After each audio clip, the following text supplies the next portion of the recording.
ایک صحابی جن کا نام سعد تھا، وہ بہت غریب اور کالی رنگت کے مالک تھے۔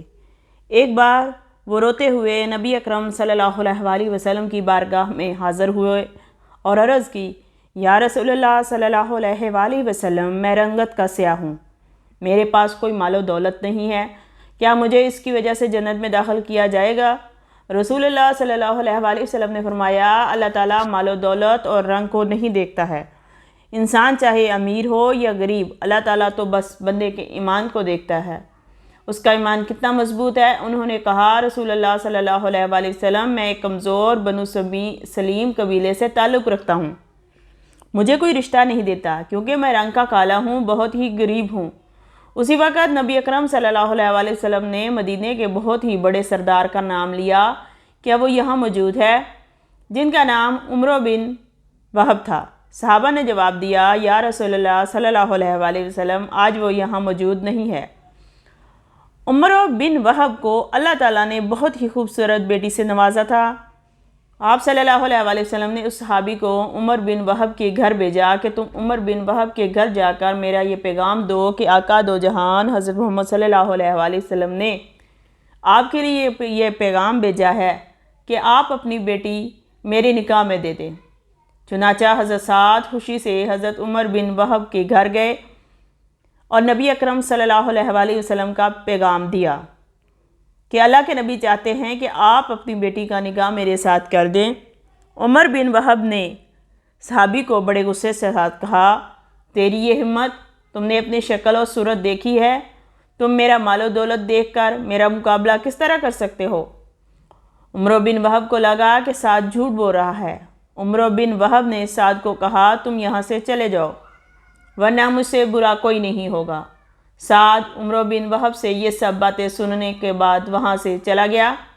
جب یہ باتیں سعد اور عمر کر رہے تھے تو عمر بن وہب کی بیٹی کمرے میں کھڑی یہ سن رہی تھی۔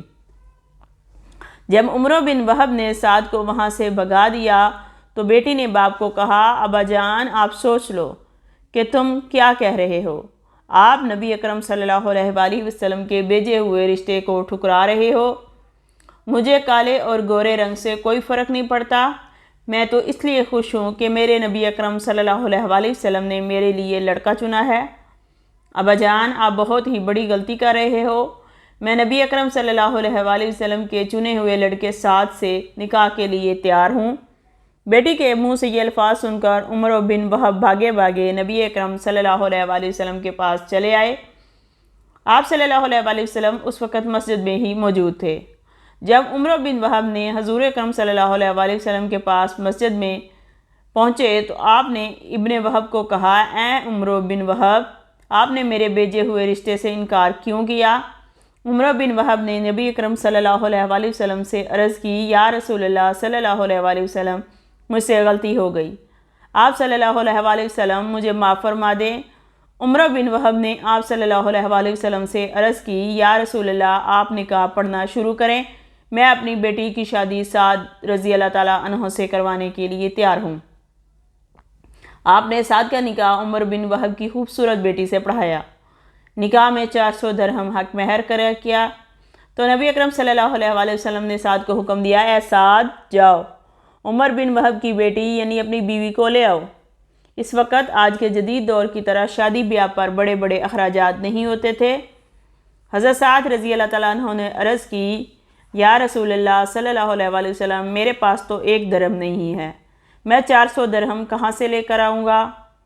آپ صلی اللہ علیہ وسلم نے سعد رضی اللہ تعالیٰ عنہ کو فرمایا، اچھا یہ بات ہے، اے سعد، تم علی، عثمان اور سلمان فارسی سے بالترتیب 200 روپے درہم لے لو، انہیں بتانا کہ رسول اللہ صلی اللہ علیہ وسلم کا یہی حکم ہے، اس طرح تمہارے پاس 600 درہم ہو جائیں گے۔ 400 درہم مہر ادا کرنا اور باقی کا گھر کے لیے سودا سلف لے لینا۔ چنانچہ حضرت سعد فوری طور پر حضرت سیدنا علی، عثمان اور سلمان فارسی کے پاس گئے۔ ان کے پاس جا کر کہا، نبی اکرم صلی اللہ علیہ وسلم نے مجھے یہ حکم دیا ہے۔ سب نے نبی اکرم صلی اللہ علیہ وسلم کی حکم کی تعمیل کی۔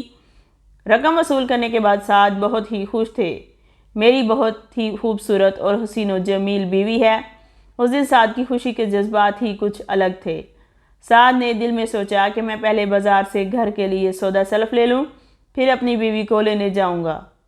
وہ بازار جاتے ہوئے یہ حساب لگا رہے تھے کہ 400 درہم تو میں حق مہر میں دے دوں گا، جو رقم میرے پاس بچی گی میں اس سے کچھ گھر کے لیے کھانے کا سامان لے لیتا ہوں۔ جب سعد بازار میں داخل ہوئے تو انہوں نے آواز سنی کہ اللہ تعالیٰ کے نبی صلی اللہ علیہ وآلہ وسلم کفار سے جنگ کرنے کے لیے جا رہے ہیں، آؤ جس نے اللہ تعالیٰ کی راہ میں جنگ کرنے جانا ہے آ جائیں۔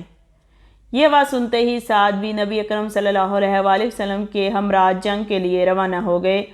سعد نے اللہ تعالیٰ سے دعا کی، یا اللہ تعالیٰ میں یہ سب درہم تیری راہ میں قربان کرنے کے لیے تیار ہوں۔ لہٰذا سعد رضی اللہ تعالیٰ عنہ نے ان درہم کا جنگ کا سامان لیا، ایک گھوڑا اور کچھ جنگی سامان خرید لیا۔ اس کے بعد سعد رضی اللہ تعالیٰ عنہ نے سر پر امامہ باندھ کر جنگ میں جانے کے لیے جنگی لشکر میں شامل ہو گئے۔ حضرت سعد رضی اللہ تعالیٰ عنہ نے جنگ میں کئی کفار کو قتل کیا۔ پھر ایک طرف سے اچانک آواز اٹھی کہ سعد رضی اللہ تعالیٰ عنہ نیزہ لگنے سے شہید ہو گئے ہیں۔ اس جنگ میں کئی صحابی شامل تھے، لیکن سعد رضی اللہ تعالیٰ عنہ کی کہانی کچھ عجیب تھی کہ دلہن گھر میں اپنے خامند کے انتظار میں ہے، شوہر اللہ تعالیٰ کی راہ میں جنگ کرتے ہوئے شہید ہو گیا ہے۔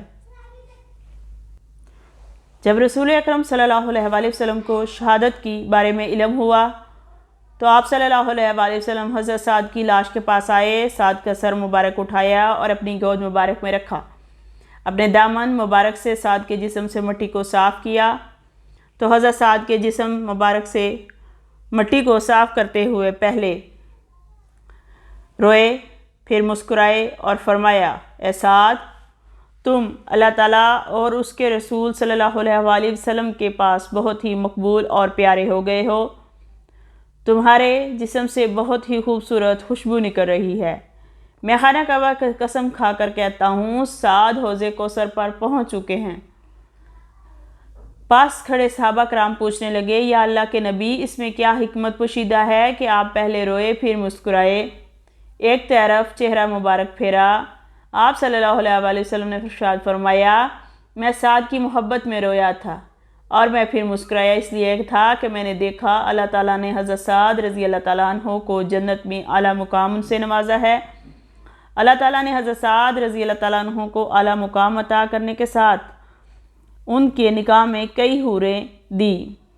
میں نے دیکھا جنت کی حوریں دوڑتی ہوئی سعد کی طرف لپک رہی ہیں، اس لیے میں نے اپنا چہرہ خوشی سے ایک طرف پھیر لیا۔